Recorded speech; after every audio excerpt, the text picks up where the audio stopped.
अभ्यास 145 speed 120 words पर minute start.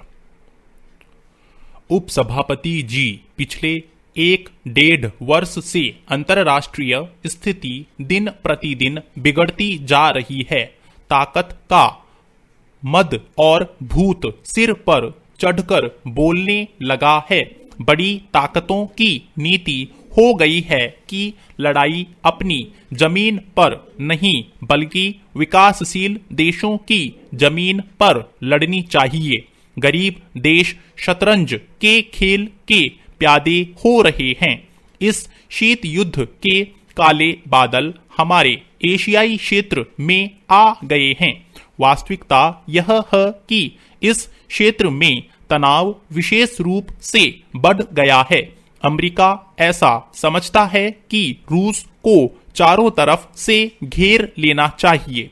Nixon की यही पॉलिसी थी और इसलिए अमेरिका, जापान और चीन का एक गुट बना हुआ था। दुर्भाग्य से हमारे यहाँ भी कई ऐसे तत्व हैं जो इस नीति का समर्थन करते हैं। इसी नीति के अनुसार पाकिस्तान को अमेरिका ने हथियार बेचने का काम शुरू किया है।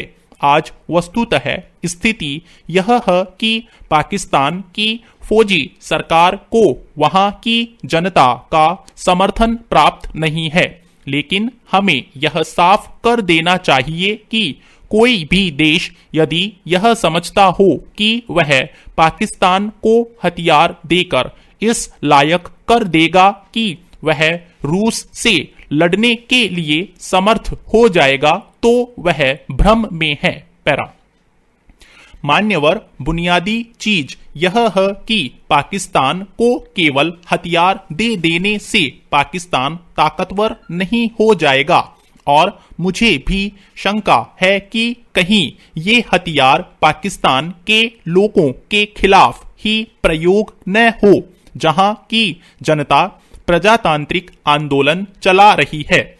इसीलिए हमारी सरकार ने शिमला समझौता कर के जो मैत्री की भावना पैदा की, मैं समझता हूं कि उसमें पाकिस्तान का भी भला है। एक तरफ तो पाकिस्तान की यह स्थिति है और दूसरी ओर चीन, जिसने कि हमारी हजारों वर्ग मील भूमि वर्षों से दबाई हुई है, वह बॉर्डर पर पक्की सड़क बना रहा है।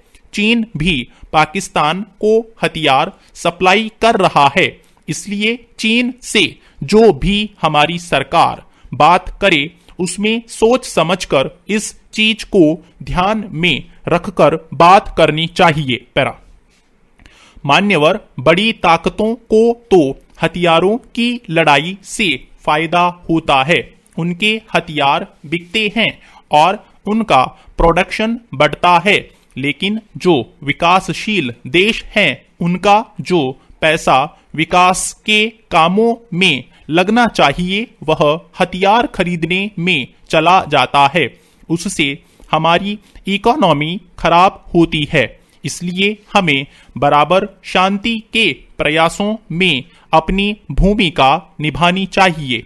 इसके साथ ही देश के हित को ध्यान में रखते हुए हमें अपने आसपास के जो पड़ोसी देश हैं उनके साथ अच्छे संबंध स्थापित करने चाहिए। उनको इस बात को समझाना चाहिए कि लड़ाई से किसी भी देश का हित नहीं होता है।